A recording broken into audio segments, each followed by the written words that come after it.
Muchas gracias y buenas tardes. Muchas gracias, querido maestro, profesor González Jiménez, al que tanto le debo y al que tanto aprecio, por sus generosas palabras. Sin duda es inmerecida para mi persona. Yo nada más que he hecho seguir la estela que él me ha ido abriendo. Y en este sentido me queda mucho todavía que aprender de su magisterio, que va mucho más allá de la experiencia docente e investigadora. Su magisterio, al menos para quien les habla, en muchas facetas es vital, es de la vida misma. Muchas gracias también al concejal de Cultura por sus palabras y su atención, al Ayuntamiento de Carmona por mantener estas jornadas en la 6ª edición con las dificultades que esto supone, por supuesto a la Universidad de Sevilla,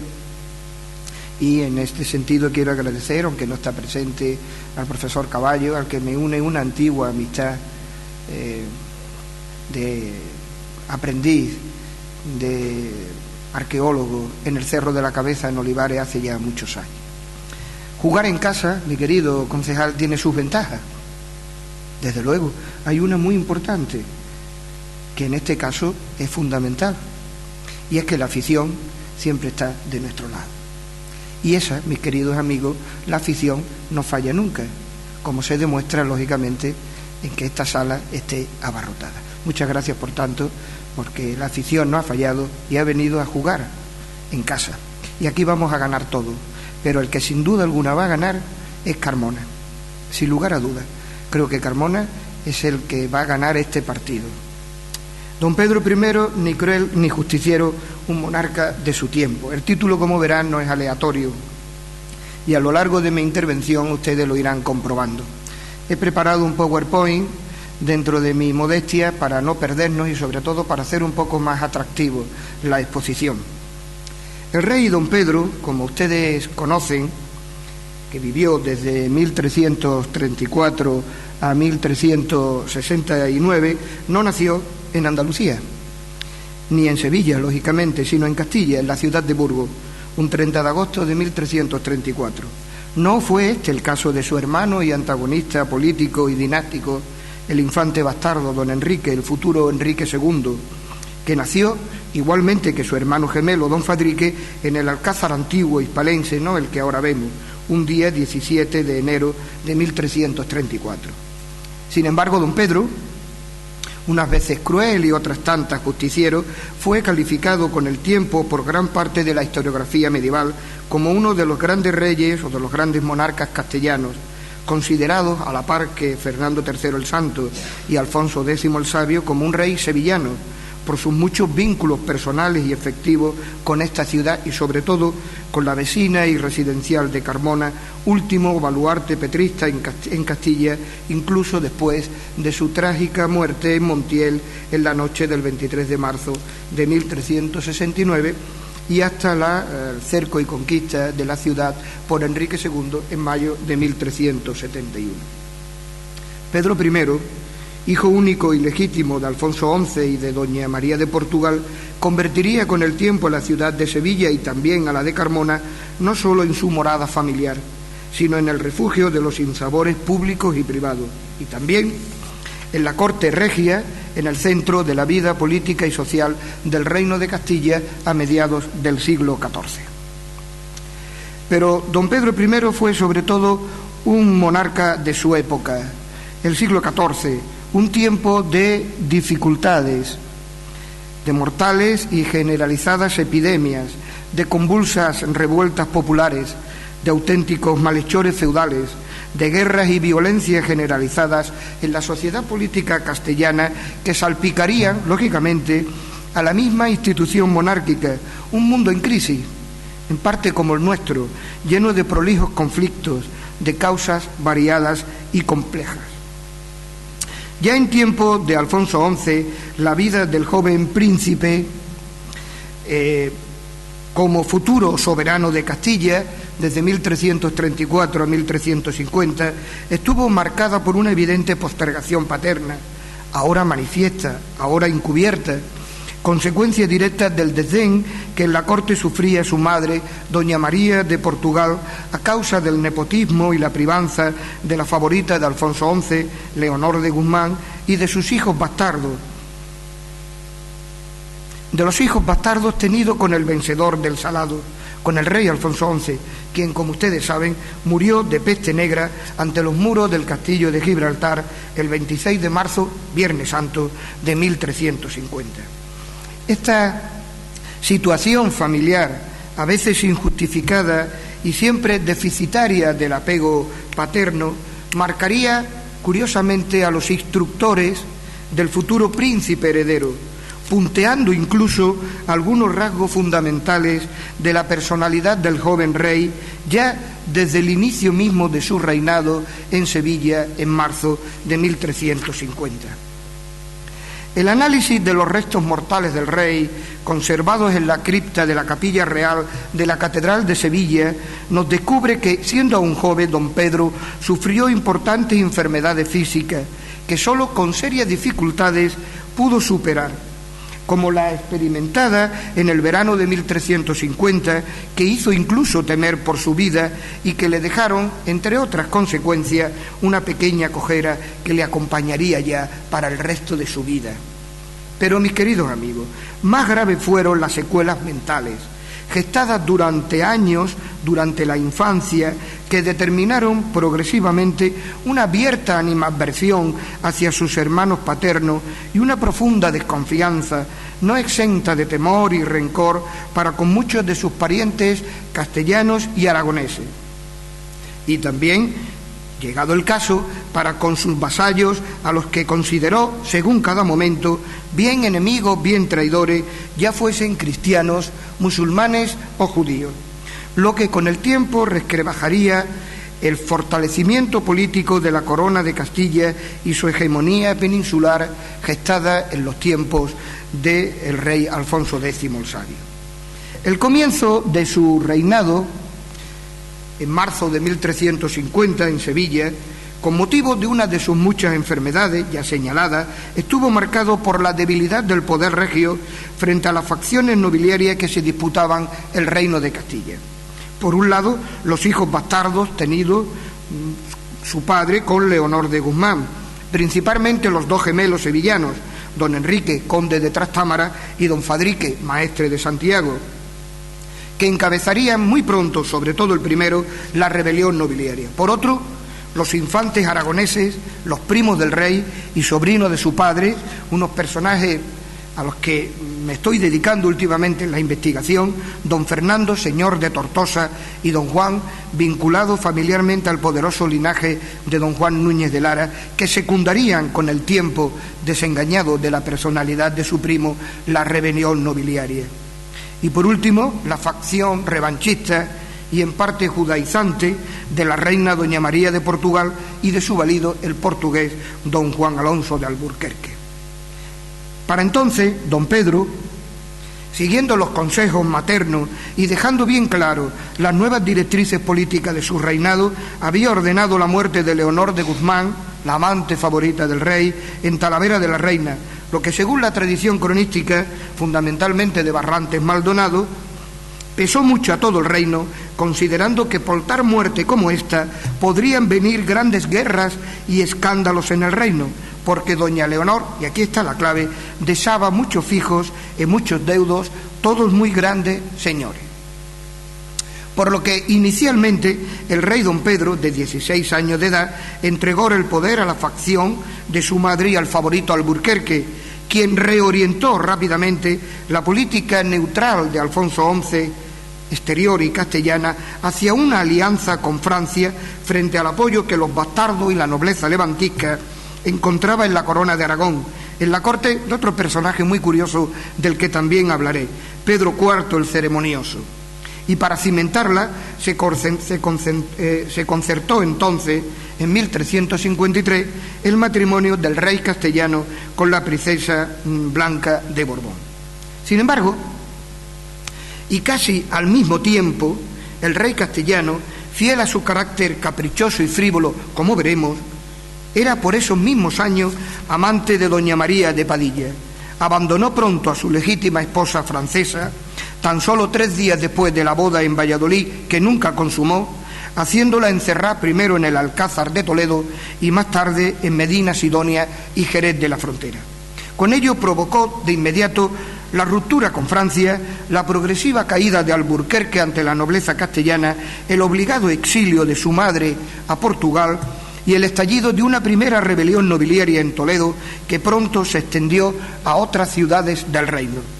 Al frente de esta rebelión se situó ya claramente en 1354 el infante don Enrique de Trastámara, el futuro Enrique II, con una evidente alternativa de gobierno foral y nobiliario en el reino de Castilla. Es ahora, mis queridos amigos, y solo ahora, cuando comienza a sistematizarse públicamente la psicología del monarca. Las célebres venganzas, las justicias o las iras regias, impulsivas unas, calculadas otras, pero todas esperadas, logradas a veces con medios arteros e impunes, según la tradición cronística Trastámara, que fueron sabiamente explotadas años más tarde por esta tradición, por lo menos hasta el reinado de los reyes católicos en el siglo XV, para abundar en la imagen cruel del monarca castellano. Pero la verdad es que el rey don Pedro descubre pronto ante la sociedad política castellana de su tiempo su pasión vengadora, una pasión vengadora sanguinaria y represiva, que se fundamenta sin más argumentos que el despliegue del nepotismo político para conseguir el poder absoluto y que le aseguraría hasta los últimos límites ciertas discrepancias con gran parte de la nobleza, convirtiendo luego estas iras poco a poco en un elemento de inseguridad en todo el reino de Castilla. Aquí les he puesto algunas. La imagen de María Coronel no fue fruto de una ira, más bien de un ataque lujurioso, como veremos, del rey, cuenta la leyenda, pero sí su padre, Alfonso Fernández Coronel, la misma Blanca de Borbón, la mujer legítima que en boda que nunca se consumó por motivos que otras crónicas señalan, debido básicamente a que el infante don Fadrique, que fue a recoger a la princesa de Borbón a la frontera de los Pirineos, tuvo relaciones amorosas con ella de camino a Valladolid, cosa que Pedro I nunca perdonó, ni a su hermano ni a la mujer, lo que justifica el presidio en Medina Sidonia y en Jerez, datos sacados de una crónica de Juan de Campo, obispo de Cuenca, que desgraciadamente no ha llegado, pero que algo nos deja entrever que algo pasó ahí por medio en este matrimonio entre doña Blanca y el infante don Fadrique. O en la última lápida, está abajo a su izquierda, de Urraca, esta es la lápida, la última a la izquierda, que se conserva en la Catedral de Jerez, que hace referencia a la muerte de Blanca de Borbón por orden del rey. Bueno, no lo sabemos, pero algo de ello pudo haber. La anterior, la efigie anterior, la superior izquierda de ustedes, contempla la efigie mortuoria de Urraca Osorio, que está en la Cartuja, que refiere a el asesinato de la madre de Juan Alfonso Pérez de Guzmán, el bueno, el primer conde de Niebla. En fin, y otra justicia, un sello de una sociedad del infante don Fadrique, el que dio muerte, como veremos más adelante, en el Alcázar sevillano en 1358, y otros personajes que, por no aligerar, para aligerar su primo. En este sentido, las pregonadas lealtades al monarca, también en las ciudades de Sevilla y Carmona, terminaron por subordinarse pronto a los instintos de conservación, porque todos, mis queridos amigos, todos, incluso los vasallos más directos y firmes, temieron en algún momento ser víctimas de la justicia del rey. En este contexto de generalizada desconfianza, la incipiente guerra civil castellana se transformó pronto en guerra exterior, desde el momento que Pedro I de Castilla atacó a Pedro IV de Aragón en 1356 por el apoyo prestado a los nobles castellanos y especialmente al bando del conde de Trastámara. La guerra fue dura en las fronteras castellano-aragonesas, en tierra y en el mar, y empobreció al reino de Castilla hasta la paz de Terrer de 1361. Pero la historiografía aragonesa, que sigue los anales de Jerónimo Zurita, señala que ambos reyes, Pedro I y Pedro IV, fueron crueles, desde luego, para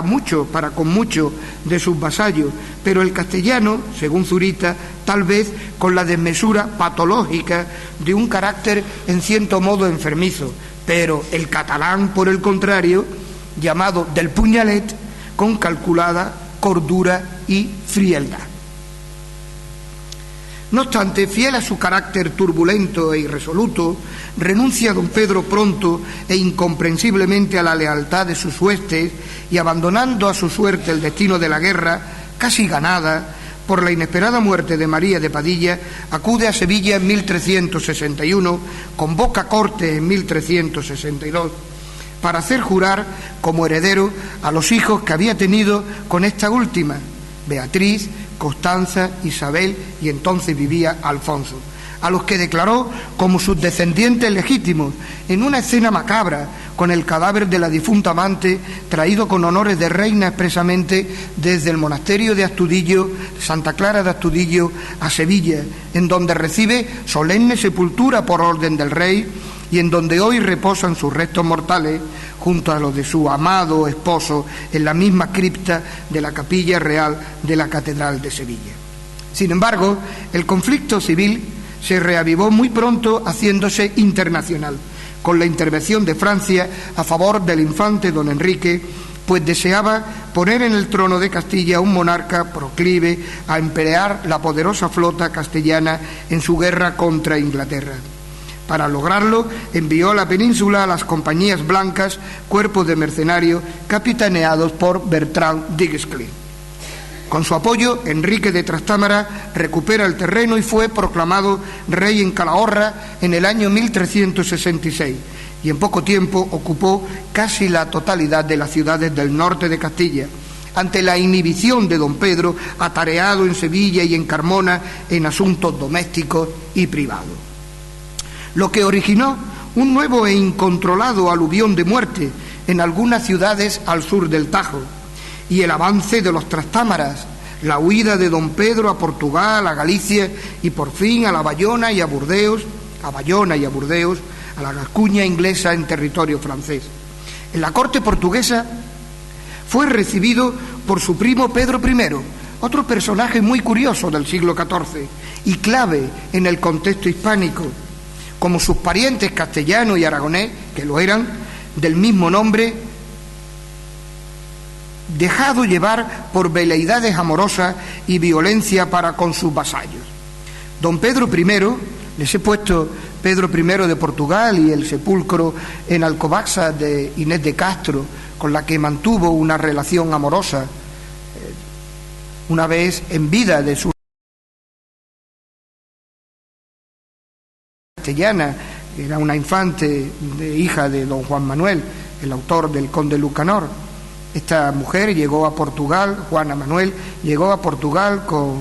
Constanza Manuel llegó a Portugal con una dama de compañía, Inés de Castro, a la que el rey se enamoró siendo infante. El padre del rey, Alfonso IV, dio muerte cruel a la Inés de Castro, y el hijo nunca perdonó esto. Tan pronto como fue heredero con el nombre de Pedro I, en 1356 hizo desenterrar a Inés de Castro y la puso en situación de reina y obligó a la nobleza a rendirle homenaje, a besar la mano de la reina, de Inés de Castro, a margen de un sinfín de problemas y guerras civiles en el norte de Portugal, algo parecido a lo que don Pedro va a hacer después con María de Padilla. Cosas de la época, cosas del siglo XIV. El rey Pedro I buscó entonces apoyo en Inglaterra, en el príncipe negro, don Eduardo de Gales, gobernador de Aquitania, quien penetró también en la península ibérica con tropas inglesas y derrotó a los franceses y Trastámara en la decisiva batalla de Nájara del 3 de abril de 1367. Pero el rey legítimo de Castilla no supo entonces, y una vez más, explotar la victoria, lo que provocaría que muchos aliados, caballeros ingleses y castellanos, determinaran finalmente abandonarlo a su suerte ante la indolencia política del monarca, obsesionado una vez más y otra también por aplicar severa justicia a los traidores. La batalla de Nájera. De camino a Andalucía, Hacia Sevilla y Carmona hay sangre por todas partes, aunque parece que ya no quedan muchos por apoyar y defender al rey legítimo. Tan solo Martín López de Córdoba, maestre de Calatrava, que lo espera en Carmona, Men Rodríguez de Sanabria, mayordomo mayor del rey, don Fernando de Castro, conde de Lemos, entre otros, permanece fiel al monarca y, por supuesto, la ciudad de Carmona. El infante don Enrique se recupera y pone incluso sitio a Toledo. Se acerca por fin a Córdoba, mientras don Pedro se refugia en Sevilla para organizar la defensa de lo poco que le quedaba. Era ya finales de 1368. Fue entonces, según la crónica de López de Ayala, cuando en este año sobredicho el rey don Pedro, antes de partir de Sevilla, llevó sus hijos y su tesoro todo y muchas armas a la villa de Carmona, temiendo sin duda lo peor.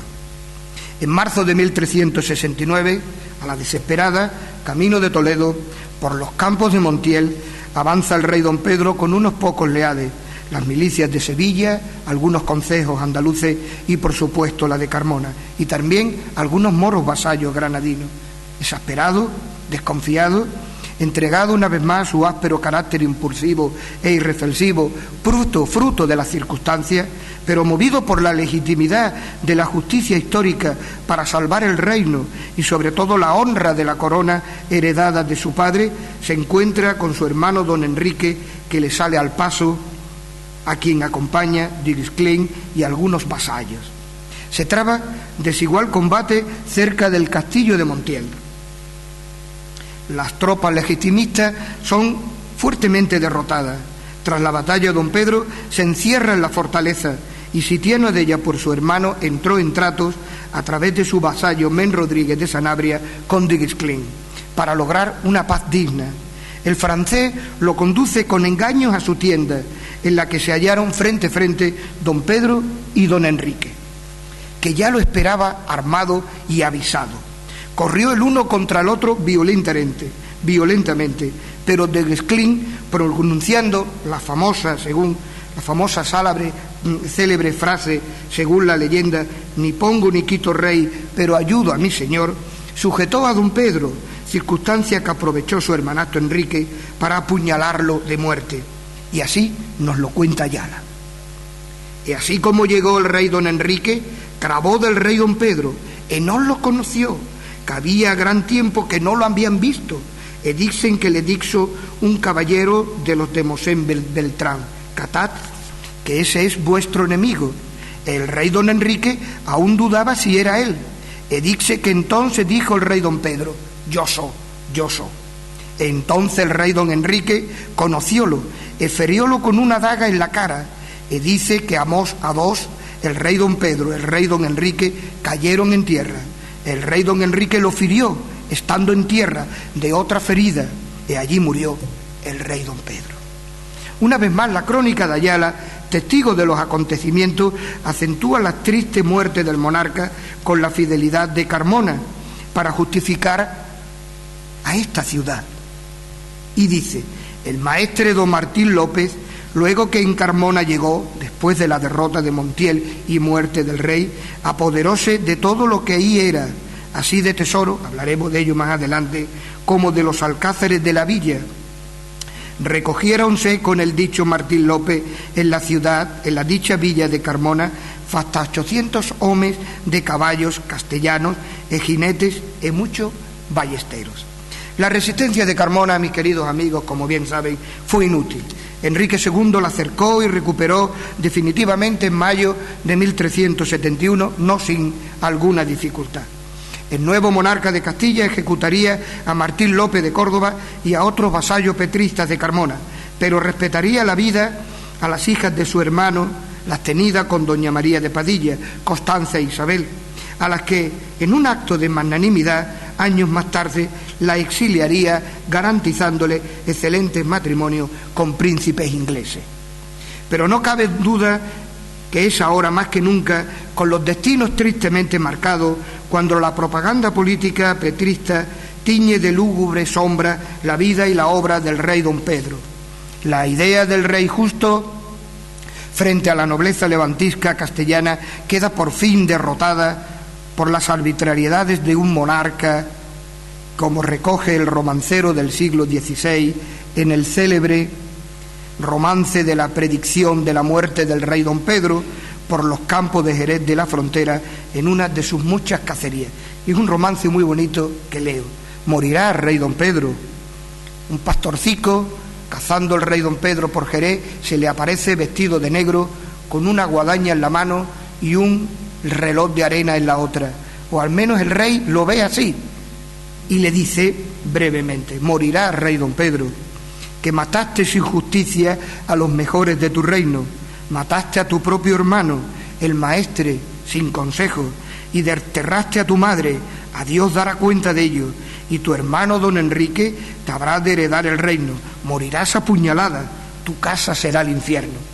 Una crónica anónima de la primera mitad del siglo XVI, conservada en la Biblioteca Nacional de París, que no voy a abundar en ella, afirma que Enrique II hizo pasear la cabeza del rey don Pedro, clavada en un extremo de la lanza con su escudo, por diversas ciudades y castillos que aún defendían la causa del rey. No lo creo. Por su parte, el historiador Jerónimo Zurita afirma en sus Anales de Aragón que después de haberle cortado la cabeza al rey don Pedro, echáronla en la calle y el cuerpo pusiéronlo entre dos tablas en las almenas del castillo de Montiel para que todos lo vieran. Tampoco lo creo. En cualquier caso, los restos del rey don Pedro permanecieron varios años en el castillo de Montiel, hasta que fueron trasladados, en fecha que se ignora, tal vez ya en tiempo de Juan I, a la Real Iglesia del Santiago de la Puebla de Alcocer. En dicho templo, con cabeza o sin cabeza, permanecieron hasta que en 1446 el rey Juan II de Castilla dispuso que se trasladara al convento de Santa Domingo del Real en Madrid, donde fueron colocados en un sepulcro delante del altar mayor hasta el siglo XIX, y lo sabemos que eran restos completos, con cabeza y hueso. Cuando el convento de Santo Domingo el Real de Madrid fue demolido en 1869, los restos mortales de don Pedro I fueron llevados al Museo Arqueológico Nacional, hasta que en 1877, en una mañana lluviosa del 15 de febrero y a petición de la Corporación Municipal hispalense, fueron trasladados por ferrocarril en una cajita de madera forrada, nos dice Guichot, que fue testigo del traslado, en terciopelo rojo, a Sevilla, para depositarlo, según voluntad del rey, en la cripta de la Capilla Real de la Catedral de Sevilla, donde hoy permanecen en la actualidad, conforme al testamento del propio rey Pedro I, que había mandado enterrarse en Sevilla. Los cronistas que siguieron a don Lope de Ayala, contemporáneos del rey don Pedro, lo calificaron de cruel, pero ya en el siglo XVI, en el XVII, en el XVIII, fueron apareciendo defensores e incluso apologistas que lo apellidaron el Justiciero, siguiendo, como les he dicho, la controvertida crónica del obispo de Cuenca, don Juan de Castro, hoy, desgraciadamente, desaparecida. Así lo hicieron, por ejemplo, en el siglo XVI muchos cronistas palaciegos de Felipe II, e incluso el propio monarca, que tras una visita a Sevilla prohibió taxativamente que a don Pedro se le fuera identificando como el cruel. En el siglo XVII lo hizo el conde de la Roca, en una obra bellísima titulada El rey don Pedro defendido. Pero permítanme que manifieste especial predilección por la obra escrita a mediados del siglo XVIII por don José Ledo del Pozo, una obra que merecería una reedición, siquiera sea facsimilar, catedrático de Historia de la Universidad de Valladolid, titulada Apología del rey don Pedro de Castilla,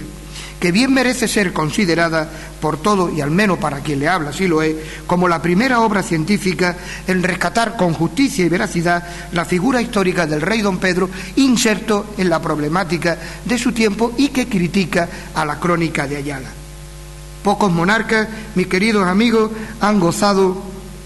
en efecto de tanto protagonismo en la historia y en las artes de Castilla desde el siglo XIV y de España hasta el siglo XXI. Sería prolijo por mi parte citar ahora la enorme producción bibliográfica sobre Pedro I, porque la imagen del rey ha ido evolucionando de siglo en siglo, cambiando una y otra vez conforme a las modas, denostado, rehabilitado, según los casos y las circunstancias.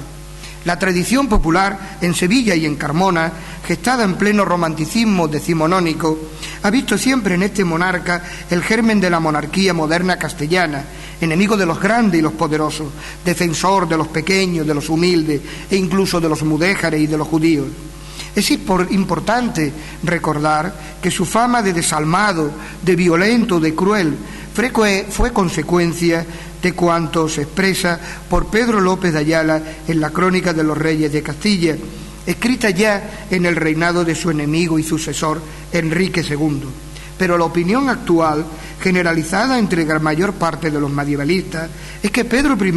no fue ni menos cruel, ni menos justiciero que otros monarcas coetáneos de su tiempo. Fue un hombre del siglo XIV. Pero como el objetivo histórico, y entramos en la segunda parte de la conferencia, es también la figura del rey don Pedro en Carmona, me parece necesario abundar en la descripción física y sobre todo moral que de las fuentes cronísticas hacen de don Pedro I, comenzando lógicamente por la crónica de Ayala. Dice Ayala que Pedro I era grande de cuerpo, es blanco, es rubio, es ceseaba, como nosotros, un poco en la fabla, era muy cazador de aves, fue muy sufridor de trabajo. Curioso, un partidario de los Trastámara al final, traidor a don Pedro y después partidario de Trastámara, ponga estas palabras sobre el rey. Era muy temprado, bien acostumbrado en el comer y beber, dormía poco, amó a muchas mujeres, fue muy trabajador en la guerra, muy codicioso de llegar tesoros y joyas. En este sentido, Pedro I tal vez recordara físicamente a sus antepasados castellanos. El cronista Ayala abunda en determinados elementos peculiares del monarca, como su afición a la caza, heredada sin duda de su padre, quien mandó redactar el libro de la Montería. Igualmente, su recato en la comida, en la bebida, en el descanso, cualidades que también habían caracterizado, según la crónica de Fernán Sánchez de Valladolid, al gran Alfonso XI. Ahora bien, al margen de su manida violencia y sus frecuentes lances amorosos, nos describe Ayala un aspecto moral de don Pedro no siempre bien conocido, su codicia por las joyas, por el dinero, que le hizo atesorar en el alcázar de la ciudad de Sevilla y también en Carmona en 1368 y en la Torre del Oro grandes cantidades de dinero antes de partir hacia Toledo, con la intención, digo yo, tal vez de garantizar el futuro incierto de sus hijas si se esperara o llegara lo peor. Por su parte, el Victorial, crónica escrita por Gutiérrez de Gámez, Díaz de Gámez, casi un siglo después, se detiene en los tradicionales tópicos trastámara que distorsionan injustamente la figura del rey. El rey don Pedro, dice, fue hombre que usaba vivir mucho a su voluntad, mostraba ser muy justiciero, mas tanta era la justicia y hecha de tal manera que se tornaba en crueldad. Nos aporta un dato nuevo. Y su conocida lujuria, dice Gámez, a cualquier mujer que había le parecía no cataba que fuese casado por casar, pues toda la quería. Hasta aquí nada nuevo, pero Gámez nos descubre algo importante. El rey don Pedro, dice Gámez, el rey don Pedro tuvo como privado a un judío que llamaban Samuel Leví, que mostrábale desechar a grandes hombres y hacerle poca honra, y hacer sus privados a hombres de poco hecho, no hidalgos, ni hombres de autoridad. Este otro sí, judío, enseñábale, fíjense qué curioso, a querer saber las cosas del futuro, que son para venir, con hechizos y artes de estrellas. Para la historiografía áulica trastámara, y el Victorial lo es, el filojudaísmo de don Pedro siempre fue uno de los elementos desencadenantes de los grandes males del reino de Castilla. Un estudio aparte merecería este aspecto, pero hay algo más que Gámez puntualiza, y nos da a entender que don Pedro estaba de alguna manera entregado a las directrices políticas y a las altimañas del hebreo por los hechizos y las artes de estrella, algo nuevo que no sabíamos del rey. No es este el lugar, pero conviene saber que Samuel Leví, calle Leví es de Sevilla, y una esfinge que hay delante de la sinagoga de Santa María la Blanca en Toledo, que Samuel Leví, tesorero mayor del reino, llegó a la corte castellana en 1350, de la mano de María de Portugal y de su valido Juan Alfonso de Alburquerque, enemigo acérrimo de los Trastámaras, y consiguió hasta su ajusticiamiento regio en 1361, acusado de atesorar dinero, una enorme fortuna entre Toledo y Sevilla, y ya sabemos cómo el rey practicaba, según Ayala, la avaricia. Por el contrario, cambiamos. Algunas crónicas castellanas, más alejadas en el tiempo de la visión trastámara, compiladas durante el reinado de Juan II por Álvar García de Santa María, personaje muy curioso, ya en la primera mitad del siglo XV, el rey don Pedro se perfila entonces cada vez más como justiciero y se escamotea si hiciera falta el fratricidio de Montiel.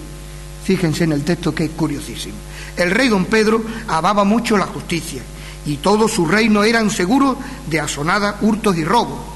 manteniendo el orden. Y por temor grande que de él habían, le desheredaron e hicieron rey a su hermano don Enrique, y en Montier le dieron muerte muy cruel. Muy cruel. Nadie sabe quién lo mató. Así limpia la imagen del rey don Pedro los trastámaras del 15. En este mismo sentido se expresa también algunos cronistas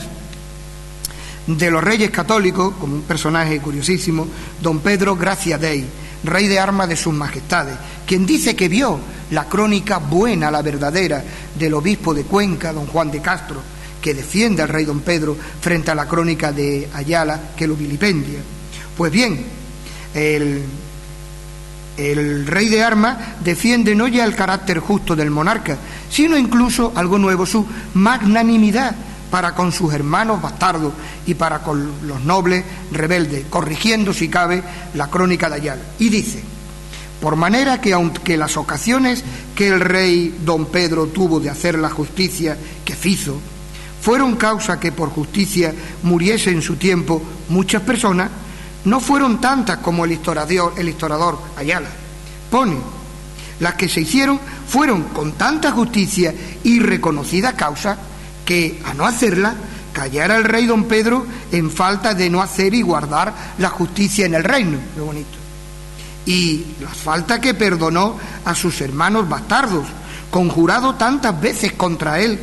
fueron causa de su muerte y perdición, cumpliéndose en él el adagio que dice: quien a su enemigo perdona, a sus manos muere. En conclusión, este rey fue de muy buen entendimiento y gobernaba con gran prudencia. Está evolucionando la imagen del rey. El rey de armas, inserto en la pugna entre nobleza y monarquía en tiempos de los reyes católicos, pone incluso a Pedro I como espejo de príncipe y dice: pudiera ser comparado con cualquier príncipe valeroso y sabio. Casi un siglo más tarde, el jesuita Juan de Mariana, en su Historia Rebus Hispaniae, escrita en 1592, nos ha dejado un retrato del rey don Pedro I mucho más equilibrado, pero también con sus vicios y sus virtudes, las propias de un hombre del siglo XIV. Y dice: era blanco, de buen rostro, autoritario, pero con cierta majestad, de cabello rubio, de cuerpo descollado. Veíase en él finalmente muestras de grandes virtudes, de osadía y consejo.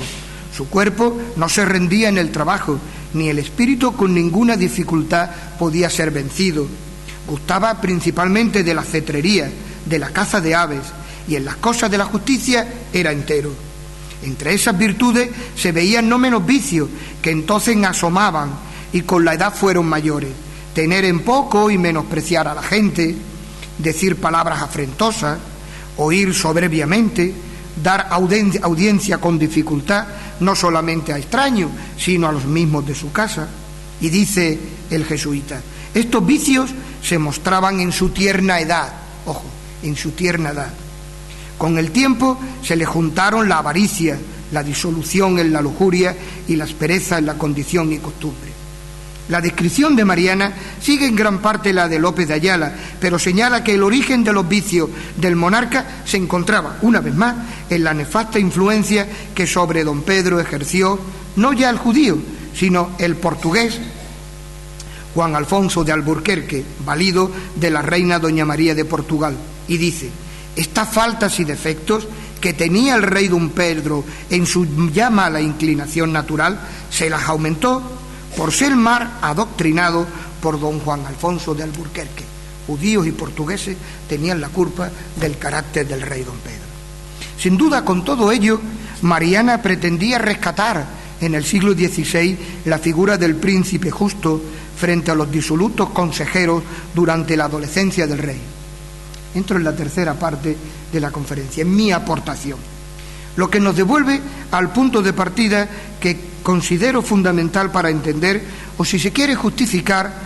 las características del gobierno personal del rey don Pedro, la instrucción, la educación del joven infante heredero. Aquí está, a nuestro modo de ver, la clave de la estrategia petrista en Castilla. Efectivamente, gran parte del ideal político de gobierno de Pedro I se fundamenta en las doctrinas aristotélicas absolutas de la obra de Egidio Romano, o también llamado Gil de Roma, Regimine Principum, escrita a finales del siglo XIII para Felipe IV el Hermoso, rey de Francia. Aquí vemos la entrega, y traducida y glosada al castellano por orden de Alfonso XI en 1345 para la instrucción del príncipe don Pedro, que tenía 11 años, por fray Juan García de Castrojeriz,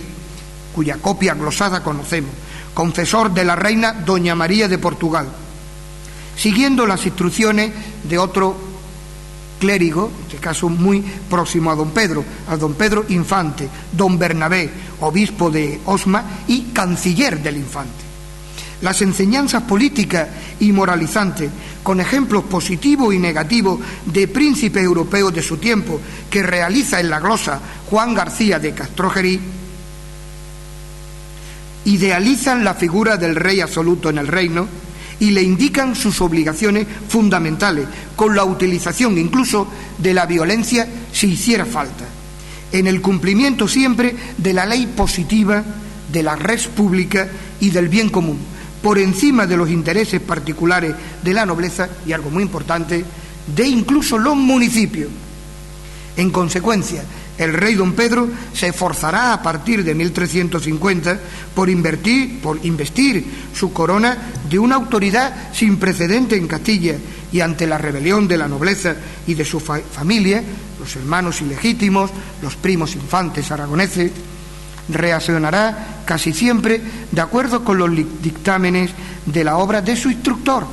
pero el rey, por su propio temperamento, va a reinterpretar con creces los planteamientos originales del aristotelismo político de sus instructores, convirtiendo a la larga la práctica política de la justicia y el bien común en la apología de su propio gobierno personal, a juicio de muchos de sus contemporáneos, una justicia que terminó siendo despótica e inmoral. Hasta tal punto fue así que casi un siglo después, Diego de Valera, vasallo y servidor de Juan II, de Enrique IV y en parte de los reyes católicos, en su obra titulada Doctrinal de Príncipe, nos ofrece una visión práctica del pensamiento renacentista acerca del príncipe y nos pone como modelo al rey don Pedro. El rey don Pedro, por su gruesa y dura gobernación, perdió el reino que por justicia y derecha sucesión le pertenecía, y cobrólo don Enrique, no le perteneciendo de derecho alguno, pero que mereció de ser fielmente por rey obedecido y acatado, por su gruesa y dura gobernación. Solo de este modo, y ya termino, se puede entender la apasionada y romántica descripción del gobierno del rey don Pedro, realizada en 1878 por Joaquín Guichot, académico, cronista oficial de Sevilla y la provincia, en su obra Don Pedro I de Castilla, ensayo de vindicación crítico-histórica de su reinado, con el objetivo de rehabilitar en la historia de España la figura excepcional de este monarca castellano, duramente deformado por la historiografía española, que ha seguido sin más argumento que la proximidad en el tiempo a la crónica de Ayala. Dice Guichot: esto fue el rey don Pedro de Castilla, providente en la paz, grande en la guerra, recto e inflexible en la administración de justicia, que él distribuía por su misma mano en la puerta de su palacio, religioso en el templo, celoso del esplendor del culto, artista en esta joya de arquitectura mudéjar que se llama el Alcázar de Sevilla, en cuyo embellecimiento pensaba hasta cuando reposaba a la sombra de su tienda sobre el campo de batalla, bizarro caballero en la campal refriega, gallardo ajustador en los torneos y recio marino en la mar, padre amantísimo de sus hijos, providencia de sus vasallos y, si pronto a herir, no menos pronto a perdonar, como lo atestigua todos sus hermanos bastardos, reos de innumerables traiciones, muchos de los ligueros de Toro y de los vencidos en la primera batalla de Nájera, incluso el mismo López de Ayala. Una imagen demasiado bondadosa con el rey. Y ya para terminar, resulta evidente que don Pedro, al margen de cualquier planteamiento patológico, incluso ideológico, que justificara su pretendida violencia o crueldad, fue ante todo un monarca de su tiempo, plenamente embutido en la problemática general del siglo XIV castellano. Ahora bien, muchos de los aspectos fundamentales de su inextricable carácter están relacionados con la educación recibida en la adolescencia, entre 1345 y 1350, por tutores e instructores que le transmitieron los principios políticos de Regiminem Principum de Egidio Romano. Quizás por ello don Pedro fue un príncipe moderno, adelantado incluso a su época, aunque aquella rancia nobleza castellana no estuviese aún preparada para entregar el poder sin recompensas políticas a la corona, ni los municipios a renunciar a sus antiguos privilegios forales y aceptar todos el desarrollo del nuevo absolutismo monárquico en los orígenes medievales del Estado moderno en Europa, de la que Castilla parecía ser su adelantada. Pero este, mis queridos amigos, es ya otro tema. Muchas gracias.